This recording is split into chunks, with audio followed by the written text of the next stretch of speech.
Então, boa tarde, irmãos. O estudo de hoje é um estudo bastante importante. Dá para ouvir bem? Dá para ouvir? Tá? Então tá bom. O estudo bastante importante é conhecido teologicamente como união hipostática. Na verdade, isso aqui se refere às duas naturezas de Cristo: a natureza humana e a natureza divina. Tá?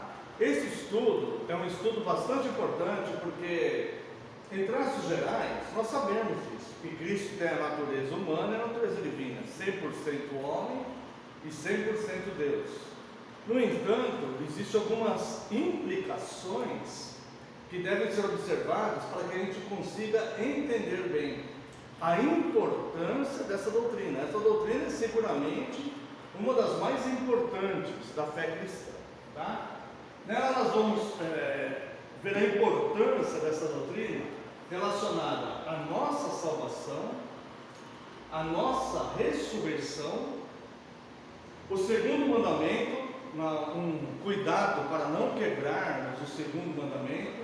E aqui eu vou chamar a atenção que está sendo muito comum nós vermos cristãos quebrando o segundo mandamento porque não estão observando essa questão das duas naturezas de Cristo, tá?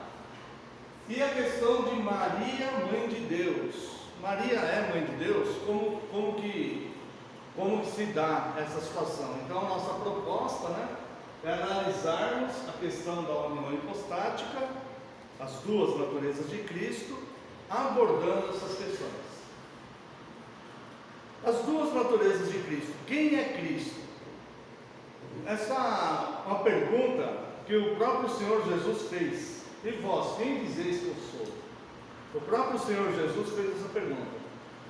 E isso aqui é tão maravilhoso, irmãos, porque é como nós costumamos dizer: uma criança entende perfeitamente.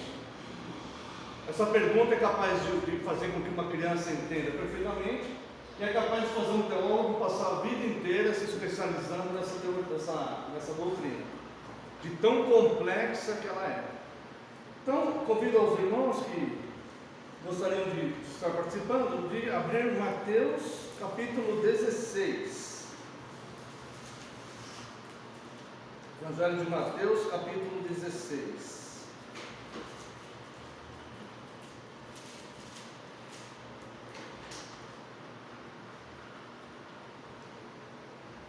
Vamos ler aqui a partir do verso 13, tá bom?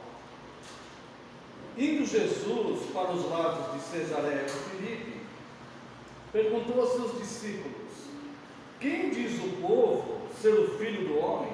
Olha só a pergunta que Jesus fez para os discípulos: quem que o povo diz que é? Quem que o povo diz que é o Filho do Homem? E eles responderam, olha só a resposta que eles deram, que eles captavam, do que as pessoas pensavam a respeito de Cristo. E eles responderam: uns dizem ser João Batista, outros Elias, e outros Jeremias, ou alguns dos profetas. Mas vós, continuou ele, quem dizeis que eu sou? Bom, essa pergunta, se for feita para nós, na nossa honestidade, o melhor que nós podemos fazer é tentar entender essa questão das duas naturezas de Cristo, para que nós tenhamos uma resposta sábia.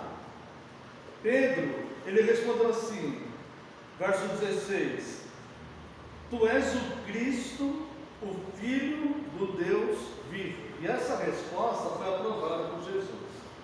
Tá? Então, olha só, Pedro, ele fala de Cristo, o Filho do Deus vivo. O Senhor Jesus, na sua oração sacerdotal, em João 17, verso 3, ele faz um alerta a respeito da vida eterna. João 17, 3, ele diz assim: e a vida eterna é esta, que te conheçam a ti, o único Deus verdadeiro, e a Jesus Cristo a quem enviaste. Olha só, começa a haver implicações aqui importantíssimas. A vida eterna é esta, que conheçam ao único Deus e a Jesus Cristo, a quem Ele enviou. Bom, conhecer Jesus Cristo não é a mesma coisa que conhecer Pedro Álvares Cabral, Tiradentes, John Kennedy, Abraham Lincoln. Nós sabemos que esses homens existiram. Conhecer Cristo vai muito além disso, porque existe todo um mistério aí, que é o próprio Deus que se esvaziou da glória de ser Deus e se fez um de nós, assumindo assim duas naturezas, a natureza divina e a natureza humana. E só mais um detalhe: nós não podemos desconhecer aquele que é mais distinguido entre 1000 ou 10.000. Se você quiser abrir a sua Bíblia no livro dos Cânticos, capítulo 5, verso 10, está se referindo a Cristo aqui.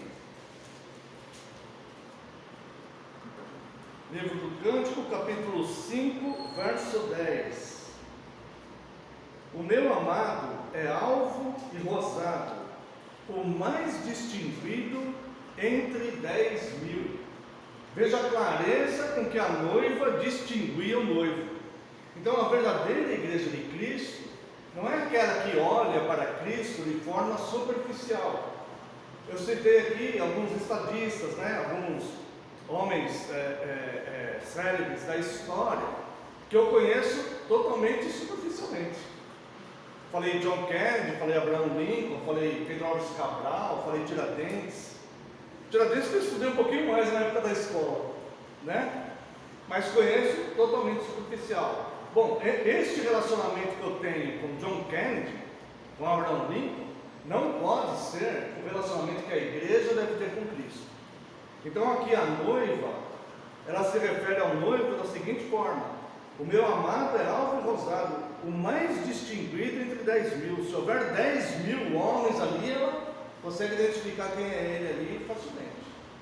Então nós devemos identificar a pessoa de Cristo na sua totalidade. A verdadeira igreja tem que conhecer Cristo e vai passar por essa questão da união hipostática, que se refere às duas naturezas de Cristo. Antes de nós abordarmos tranquilamente aqui, nós não vamos ler tudo, senão não vai dar tempo, vai ficar muito longo, Mas eu fiz aqui uma pequena coletânea, e ela é pequena mesmo, de pessoas na Bíblia se relacionando com Cristo, e essa lista aqui podia ser muito maior, peguei só algumas, E nelas nós vamos ver alguns se relacionam como homem e outros como Deus. Por exemplo, Pedro disse aqui: Filho de Deus, tu és o Cristo, Filho de Deus. João, lá em João 1,14, fala que é o Verbo que se fez carne, ou seja, a palavra que se materializou, que se fez um de nós. Paulo, em Colossenses 1,15, fala que é a imagem do Deus invisível. Imagem do invisível. A imagem do Deus invisível. Paulo, em primeira carta a Timóteo, capítulo 2, verso 5, fala que Cristo é homem. O único intermediário entre Deus e os homens, Cristo Jesus, homem. Intermediário entre os homens e Deus. O autor da carta aos Hebreus, no capítulo 1, verso 3, fala que Cristo é o resplendor da glória de Deus. E no capítulo 2, verso 14, fala que Cristo é carne e sangue. Vocês estão percebendo como é uma miscigenação aí, como está misturado, faz parte da doutrina bíblica este relacionamento com Jesus homem e Jesus Deus. É impossível separar essas duas naturezas de Cristo. Tomé viu o corpo de Cristo ressuscitado e o chamou de Deus e o adorou. Está lá em João capítulo 20, verso 28. Isaías, no capítulo 6, verso 5, chama de rei e depois chama ele de servo. E Filipenses, no capítulo 53, chama ele de servo. E Paulo, em Filipenses, capítulo 2, verso 5, chama de servo. Então nós vemos que esta união das duas naturezas de Cristo, elas são perfeitamente ensinadas ao longo de toda a Bíblia, no Antigo Testamento e no Novo Testamento. Principalmente no Novo Testamento, que vai contar ali quando ele foi gerado no corpo humano, né? Uma ação do Espírito Santo gerado no corpo de uma mulher, gerado no corpo de Maria, e como ele se esvaziou da glória de ser Deus, a sua morte, a sua descida ao Hades, a sua volta à terra e a sua assunção ao céu. Então aquele que se esvaziou da glória de ser Deus, veio à terra, morreu, foi ao Hades, voltou para a terra, ficou mais 40 dias, depois foi assunto aos céus e vai voltar novamente. Então nós vemos que nós não conseguimos separar, tá? Aqui na Confissão Belga, artigo 19, diz assim, olha só: cremos que por essa concepção a pessoa do Filho de Deus está inseparavelmente unida e ligada à natureza humana. Eu vou pedir, eu estou abrindo aqui por causa do vídeo, né? João capítulo 1, verso 14, nós já vimos, que é o verbo está escrito. João capítulo 10, verso 30. Se quiserem acompanhar. João 10, 30. Eu e o Pai somos um. Romanos capítulo 9, verso 5. Deles são os patriarcas e também deles descende o Cristo, segundo a carne, o qual é sobre todos, Deus bendito para todos sempre. Amém. Note que neste versículo, ele se relaciona, no mesmo versículo, Cristo como Deus e como homem, tá? Porque está falando aqui dos israelitas, né? Pertence a eles a adoção, a aliança, a legislação, as promessas. Foi para os israelitas que Deus deu o seu oráculo, que é a palavra de Deus, né? E aí no verso 5, Paulo fala assim: deles são os patriarcas e também deles descende o Cristo segundo a carne, o qual é sobre todos Deus bendito para todos sempre. Amém. Então nós vemos homem, certo? Segundo a carne e Deus. Tá? Vamos lá. Romanos, né?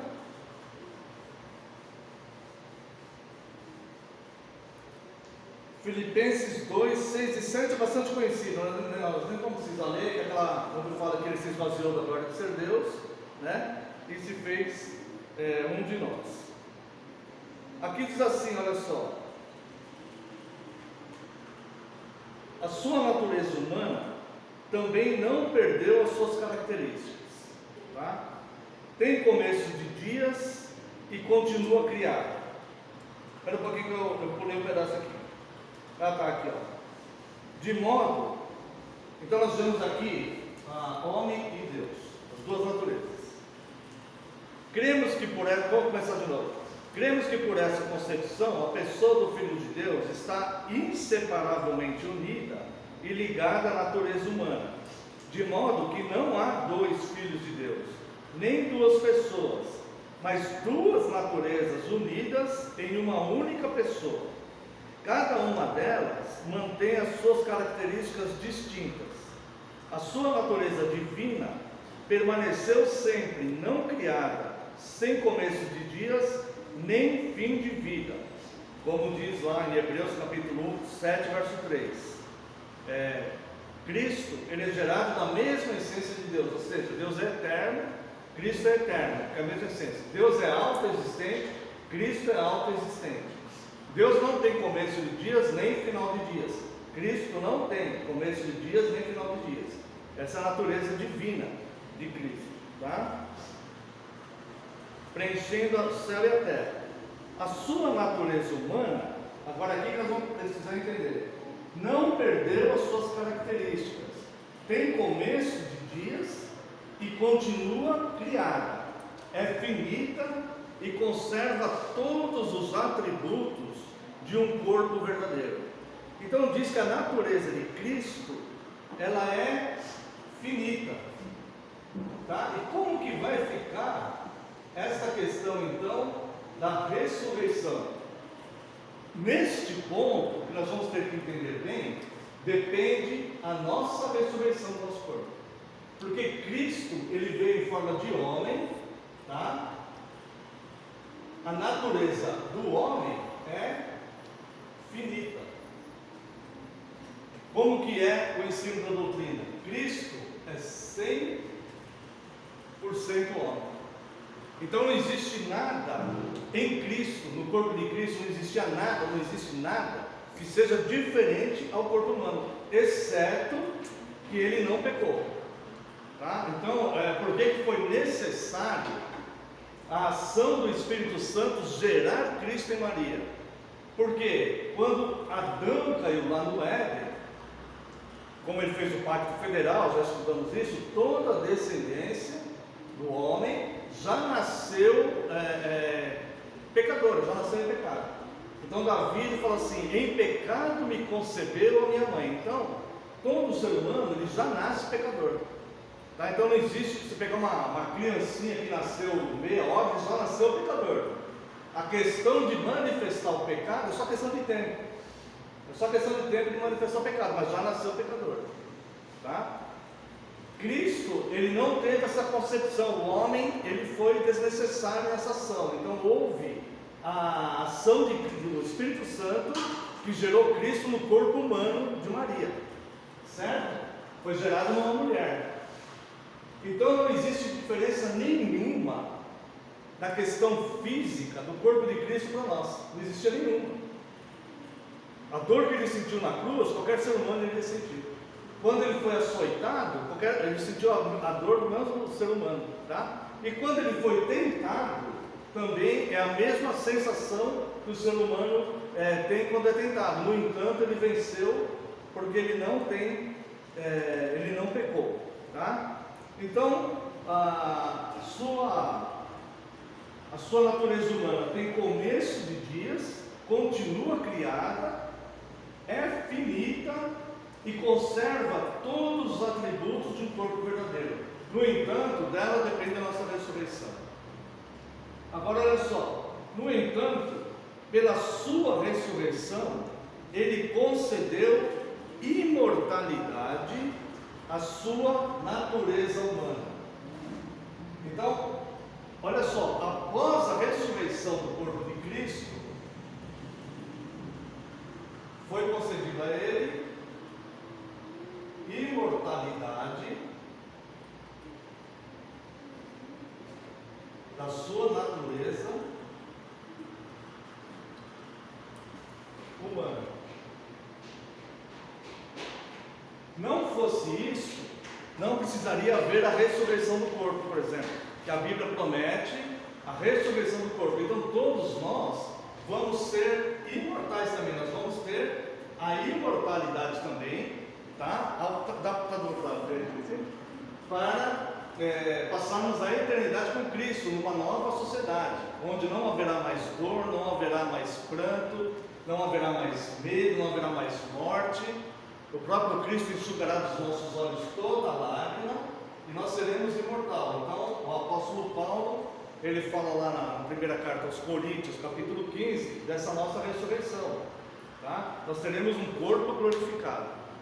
Então, no momento da segunda vinda de Cristo, os mortos que morreram em Cristo serão ressuscitados, e os que estiverem vivos terão seus corpos glorificados.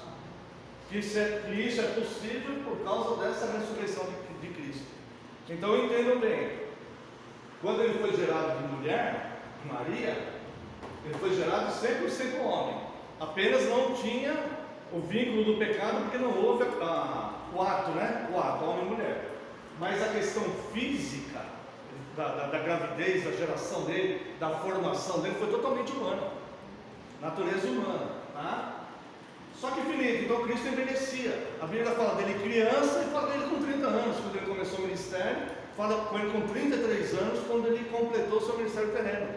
Então você vê que o corpo dele era corruptível também, sem pecado, mas fisicamente corruptível, porque ele estava passando pelo processo de envelhecimento. Está dando para entender, irmãos? Tá? Isso aqui é muito importante para nós entendermos com bastante clareza a doutrina da nossa salvação. Então isso aqui vai envolver a nossa salvação e ressurreição. Quando Cristo ele morreu na cruz, tá? Foi concedido então a ele a imortalidade do seu corpo. Então ele ressuscitou, ele aparece para as mulheres, aparece para os discípulos, aparece outras vezes para cima, aparece para Tomé, aparece para uma multidão de 500 pessoas com o corpo humano. Podemos afirmar que Tomé, a primeira vez que ele aparece aos discípulos, Tomé não estava. E os discípulos falam: nós vimos o mestre. Ele falou: olha, eu só vou acreditar se eu colocar a mão na ferida dele, na mão dele e do lado, onde o soldado vestiu aquela lança, né? E quando Cristo aparece a outra vez, ele fala para Tomé, né? Porque viste e creste, bem-aventurados que não viram e creram, né? Se referindo mais aos que morreram antes da sua primeira vinda. Então nós vemos aqui, está dando para entender? Temos alguma dúvida até aqui? Não? Tá. Então olha só, no entanto, pela sua ressurreição, ele concedeu imortalidade à sua natureza humana, não havendo modificado a realidade dela, pois a nossa salvação e ressurreição dependem da realidade do seu corpo, tá? Então eu quero convidar os irmãos a abrirem aí sua Bíblia em 1 Coríntios, capítulo 15, verso 21. Diz assim, ó: visto que a morte veio por um homem, também por um homem veio a ressurreição dos mortos. Então, se não fosse, irmãos, isso aqui, se não houvesse essa questão aqui, não haveria esperança da nossa ressurreição. Está dando para entender? Tá? Vocês estão começando a perceber como que é importante essa doutrina, embora ela esteja praticamente no inconsciente de todo cristão, né? Mas talvez não detalhada. Talvez o cristão ele não consiga distinguir Cristo entre 10 mil. Talvez se alguém falar assim para ele: olha lá o Cristo, talvez ele vá seguir. Talvez se alguém falar para um cristão: olha, Cristo ensinou isso, Cristo revelou isso, talvez ele vá seguir. Mas ele precisa conhecer o verdadeiro Cristo para ele não seguir falsos cristos. Tem que ser distinguido, né? Entre 10 mil ele tem que ser distinguido, tá? Tudo bem até aqui, né? Então vamos seguir em frente. Se surgir alguma pergunta, tá? Os irmãos podem interromper e perguntar, tá bom? Não fique ninguém com dúvida, tá? Bom, então nós vemos que da ressurreição de Cristo depende também a nossa, como nós vimos aqui, né? 1 Coríntios 15, 21. Nós olhamos lá, né? 15, 21.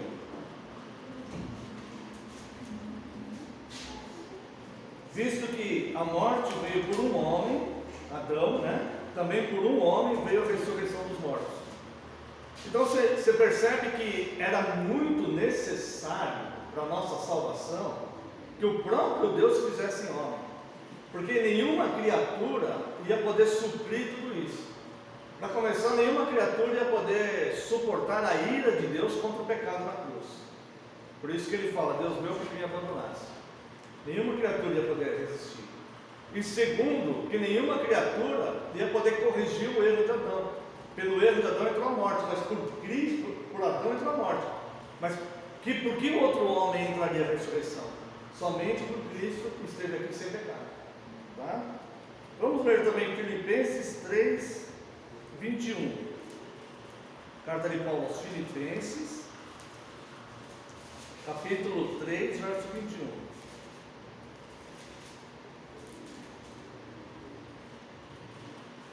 O qual transformará o nosso corpo de humilhação para ser igual ao corpo da sua glória, segundo a eficácia do poder que ele tem, até de subordinar a si todas as coisas.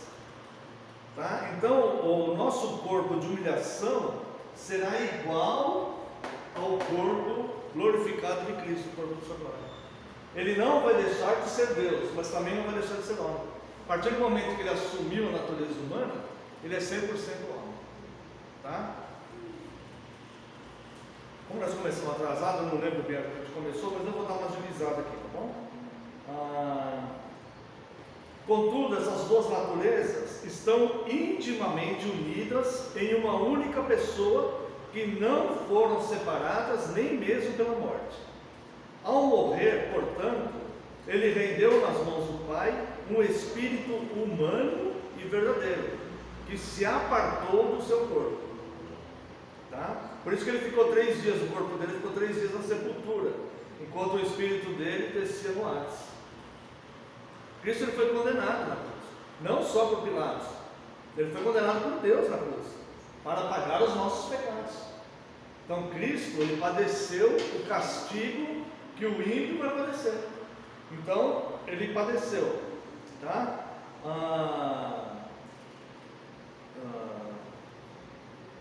Entretanto, sua divindade permaneceu sempre unida à sua natureza humana, até mesmo quando ele jazia na sepultura.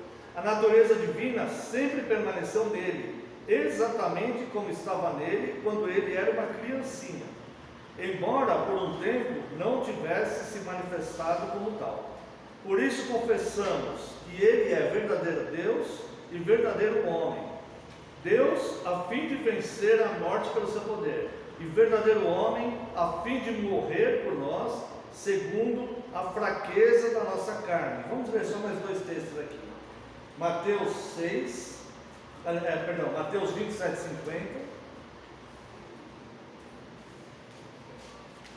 Mateus 27:50.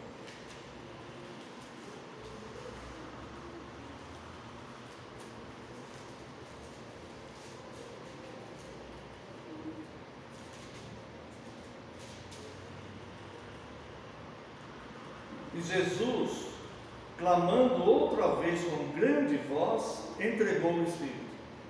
Então veja que ele entregou o Espírito para Deus no momento que ele morreu, como um ser humano, né? A palavra de Deus fala que quando o homem morre, o corpo volta ao pó e o Espírito volta ao Deus que o deu. E depois aqui em Romanos 1:4. Romanos 1:4 diz assim: e foi designado Filho de Deus com poder, segundo o Espírito de Santidade, pela ressurreição dos mortos, a saber, Jesus Cristo, nosso Senhor. Tá? Então, nós podemos analisar aqui que esta união, ela não pode ser separada de forma nenhuma. Porque se nós formos separar as duas naturezas de Cristo, se alguém fizer uma doutrina ou um ensino separando as duas naturezas de Cristo, você vai anular a principal parte da obra de Cristo, que é a ressurreição do corpo, que é a nossa salvação. Está dando para entender, irmãos?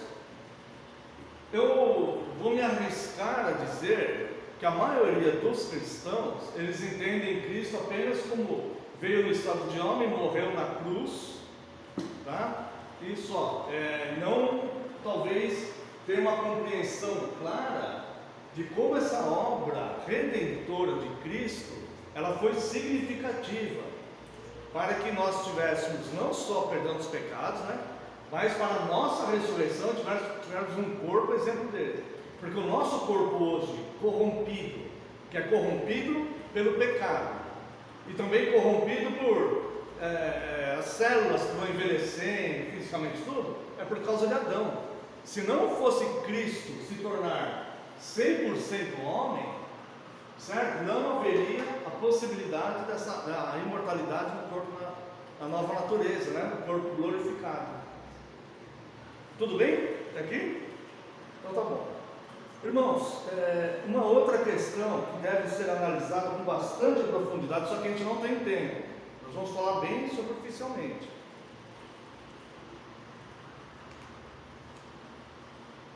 É o grave erro que quebra o segundo mandamento, que é quando se usam imagens de Cristo. E isto está num ponto assim tão assustador. Se você olhar redes sociais, você vê uma infinidade de cristãos bem intencionados, dando uma mensagem correta, muitas vezes nos textos, ou em versículos e tudo, falando sobre Cristo com boa fé, de bom coração, no entanto, quebrando o segundo mandamento, usando a imagem de Cristo. Tá? Nós não podemos usar a imagem de Cristo, porque se você usar a imagem de Cristo, você está separando as duas naturezas, porque é impossível representar a divindade em imagens. Não tem como representar a divindade em imagem. Então você pode representar um corpo humano. Então você pega, você desenha um homem na cruz lá. Você faz uma arte de um homem na cruz. Ali é um homem só.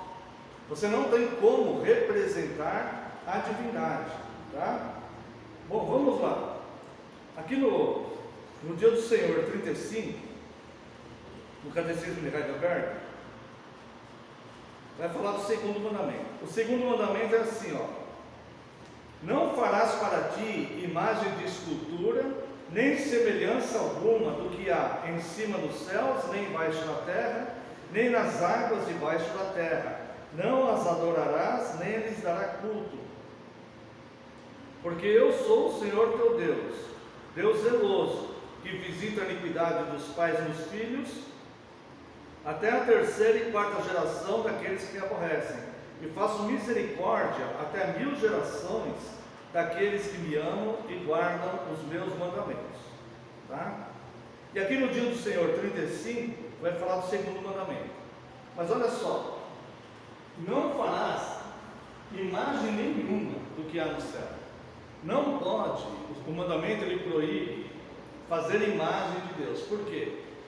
Porque Deus ele é incomparável. Não tem como fazer imagem da divindade. Qualquer imagem da divindade que nós desejemos fazer, ela vai nascer da imaginação humana. Então ela vai desviar o foco do ensino da divindade, vai passar para a imaginação humana. Então alguém falou assim: não, mas o Espírito Santo ele incorporou em forma de pomba, então a gente pode fazer uma pomba. Não, não pode fazer.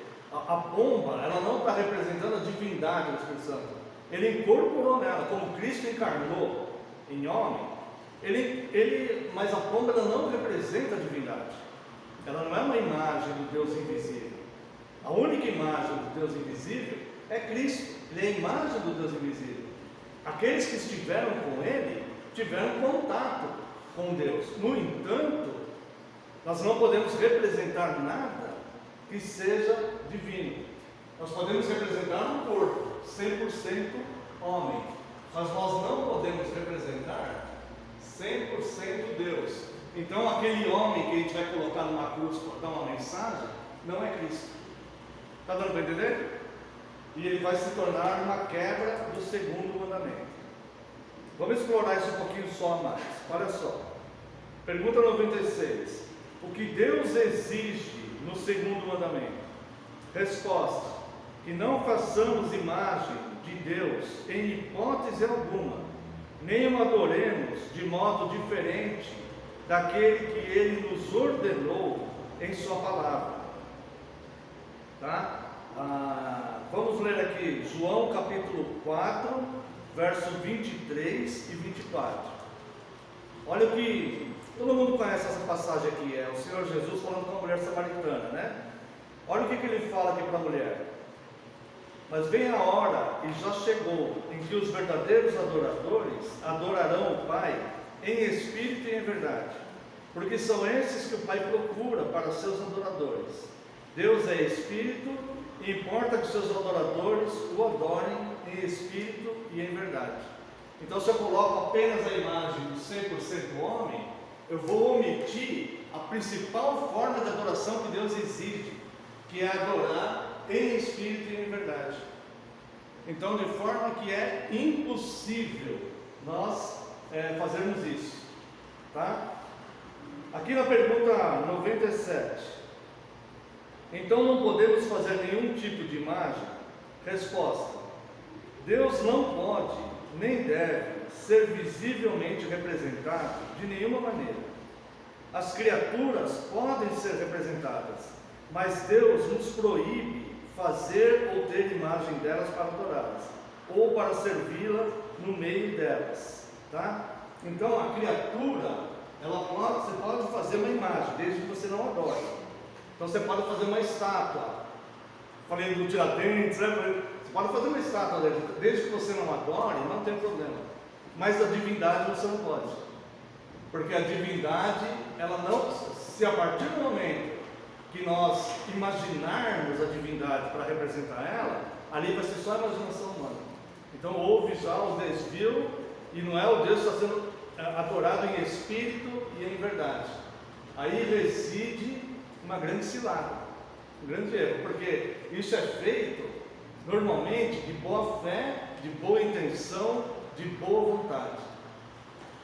Talvez. Isso, exatamente. Isso, exatamente. Tá? Então um filme lá que é feito uma ficção. Eu assisti o filme, é um filme gostoso até de ver e tudo, mas ele não substitui a palavra, né? Ao contrário, esse filme examinado, o livro examinado a fundo, foi catalogado ali 3 heresias, algumas delas já estavam até mortas durante os séculos, nesse filme, né? Então, podemos assistir? Podemos, mas temos que ter um discernimento, tá? É impossível fazer a imagem. Olha só, pergunta 98. Quer dizer que não se pode tolerar as imagens na igreja como livros para leigos? Não, pois não devemos querer ser mais sábios do que o próprio Deus. Ele não quer que o seu povo seja ensinado por meio de ídolos mudos, mas pela pregação viva da sua palavra. Tá? Abacuque, capítulo 2, de 18 a 20, eu não vou ler para questão de tempo, mas fala que as imagens são professores de mentiras. Então, mesmo que a gente queira fazer a imagem com a intenção de instruir as pessoas sobre Deus, sobre a fé, nós estaremos usando uma imagem falsa, uma mentira, para instruir alguém. Tá? Então, o que Deus determinou na sua palavra é que não se faça a imagem da divindade, mas que se pregue o Evangelho, que se ensine o Evangelho. Então a pessoa, ela vai crer no Deus invisível, né?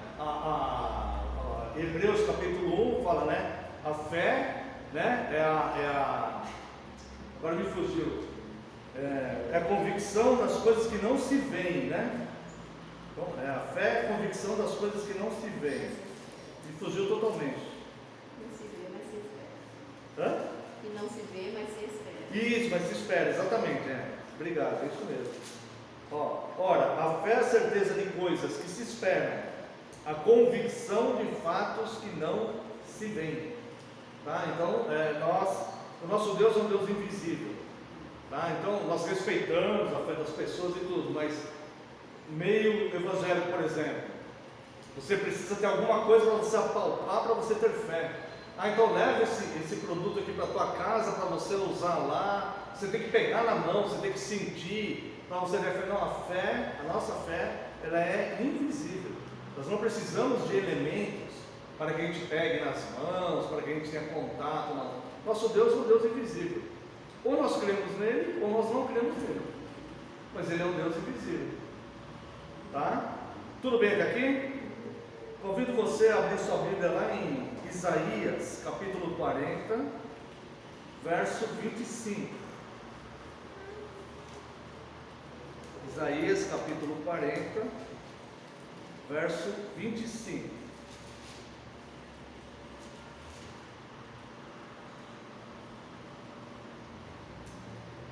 Aqui é uma pergunta que Deus faz, né? A quem, pois, me comparareis para que eu lhe seja igual? Diz o santo. A quem me comparareis para que eu lhe seja igual? Será que eu vou comparar com um homem? Não, mas se você colocar ele na cruz, vai representar Cristo. A crucificação era uma das penas de morte do Império Romano. e 200 mil pessoas foram condenadas à cruz. 200 mil pessoas foram crucificadas. Então, quando eu ponho uma imagem de um homem numa cruz, eu posso estar representando 200 mil pessoas que passaram por esse processo. Fora um ou outro aí que talvez tenha sido crucificado e a gente não saiba, né? Alguns dos apóstolos foram crucificados, né? André foi crucificado em forma de X. Pedro, segundo a tradição, né, foi crucificado de ponta cabeça, e por aí vai, tá? Então, o que nós temos aqui é que nós não devemos fazer a imagem para preservar o mandamento, obedecer a Deus. Tudo bem até aqui? Tá. Estamos chegando então no final. Nós entendemos bem essa questão, irmãos. A salvação e a nossa ressurreição dependem dessas duas naturezas de Cristo, né? Natureza, por isso que ele se fez homem, né?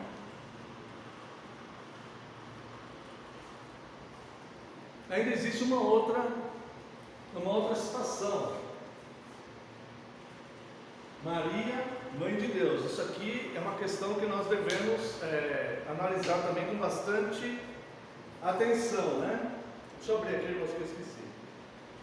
Essa questão de ser Maria, mãe de Deus.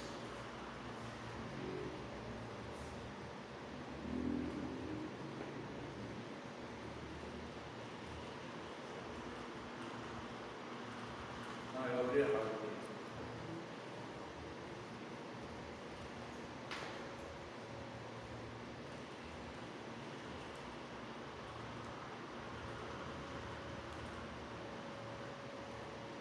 Devia ter deixado aberto aqui, né?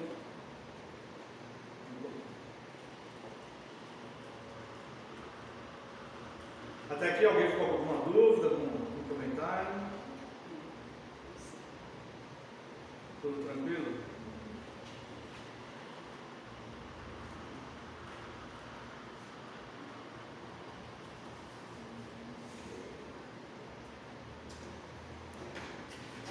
Bom, nós sabemos que a doutrina católica romana, ela atribui a Maria o título de mãe de Deus.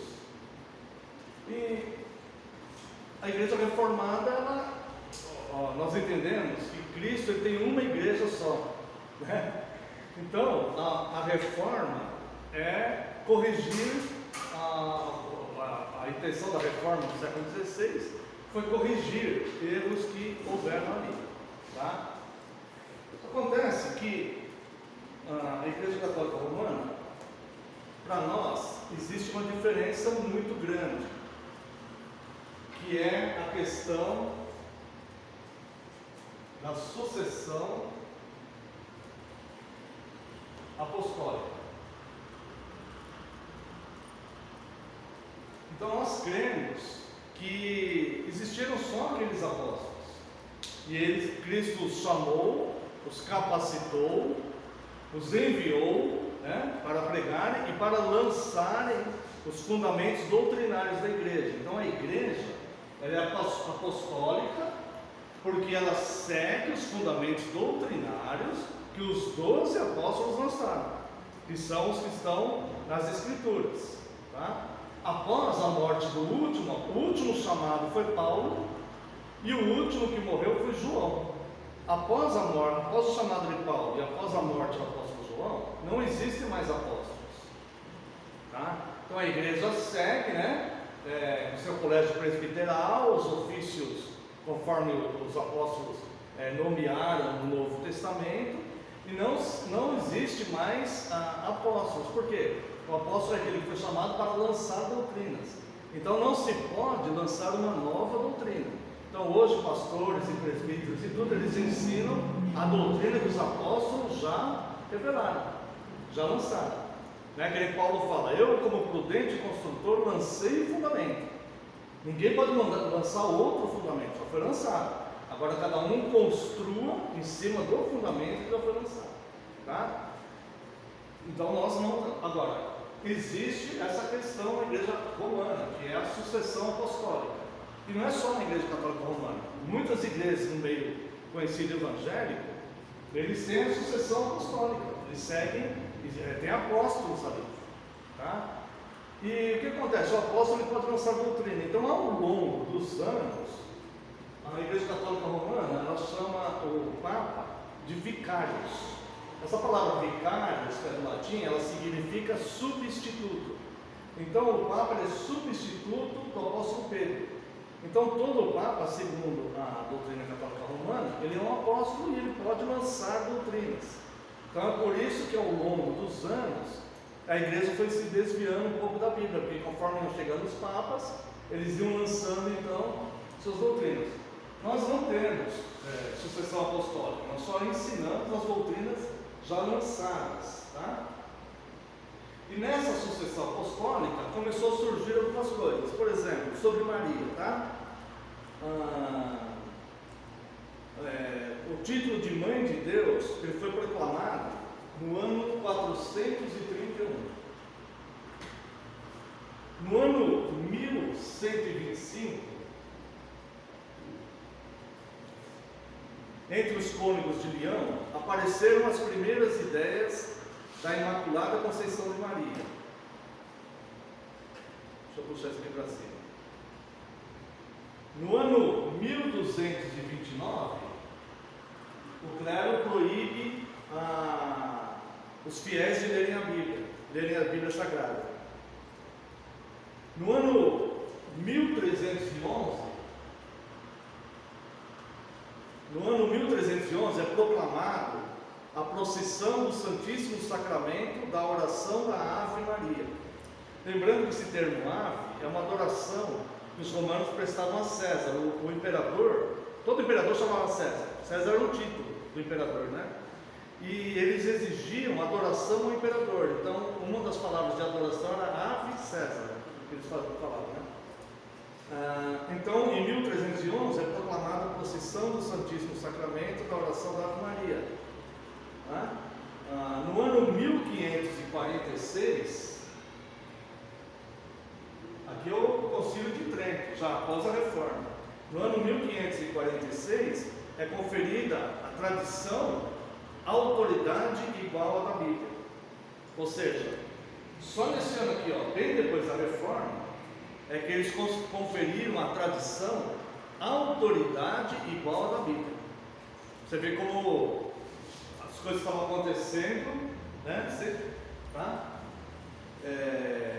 Já no século XIX, em 1854, é proclamada a definição do dogma da Imaculada Conceição de Maria. Bom, por que eu estou falando tudo isso? Para os irmãos entenderem que ao longo do tempo, a questão da Maria começou a passar por um processo de mudança dentro da Igreja Católica Romana, tá? Mas na Bíblia, ela continua como na Bíblia, como está no original, certo? Aqui, eles concederam a autoridade, a tradição, a autoridade igual à Bíblia. A tradição é ensinos falados, né? Autoridade igual à Bíblia. Nós continuamos somente com a Bíblia como regra de fé e prática, tá? Então, pela teologia católica romana, acabou culminando sob a doutrina atual, que eles chamam Maria Mãe de Deus. Agora tem um detalhe que nós temos que observar. Nós não dizemos que Maria não é Mãe de Deus. Nós não podemos dizer isso. Vocês estão entendendo? Maria é Mãe de Deus, porque Jesus é 100% homem. Só que ele não deixou de ser Deus em nenhum momento. Está dando para entender? Tá? Então aquele homem que Maria gerou, de fato era Deus. Então Maria é Mãe de Deus. Só que nós não temos esses dogmas que foram lançados segundo a autoridade de sucessão apostólica, que eles atribuem à sucessão apostólica. Nós nos mantemos na Bíblia. Então, como que funciona? Vamos tentar explicar aqui. Eu escrevi esse texto aqui faz tempo, e nós vamos ver aqui, então, pela teologia bíblica, Maria foi uma mulher agraciada por Deus e bem-aventurada por gerar a natureza humana de Cristo. Jesus sendo Deus, ele sempre existiu. Ele existiu antes de Maria. Aliás, ele é o Criador de todas as coisas, né? Ele existiu antes de Maria. Portanto, Maria gerou o corpo humano de Jesus e não a divindade de Jesus. A divindade de Jesus é gerada pela mesma essência do Pai, como nós falamos no começo, sem início nem fim de dias. O Pai é autoexistente, Jesus é autoexistente, porque é a mesma essência. Ele é Filho de Deus, tá? Então, ele sempre existiu, ele sempre existiu. Deus é eterno, Jesus é eterno, porque é a mesma essência, tá? Ele é gerado, a divindade de Cristo, ela é gerada da essência de Deus. Ela faz parte da essência de Deus, tá?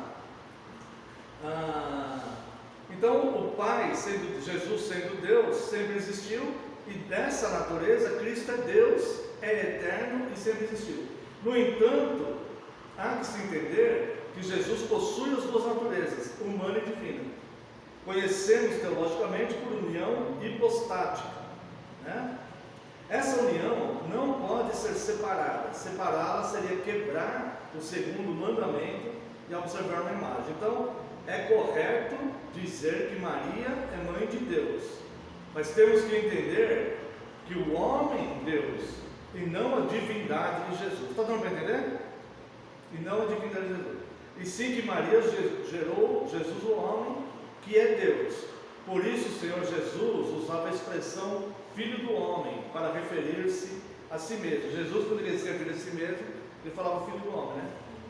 Em resumo, Maria não carrega em si mesma atributos divinos. Ela não carrega nenhum atributo divino. Ela foi uma mulher escolhida por Deus para gerar o corpo humano de Cristo. Atributos divinos somente a Trindade, Pai, Filho e Espírito Santo.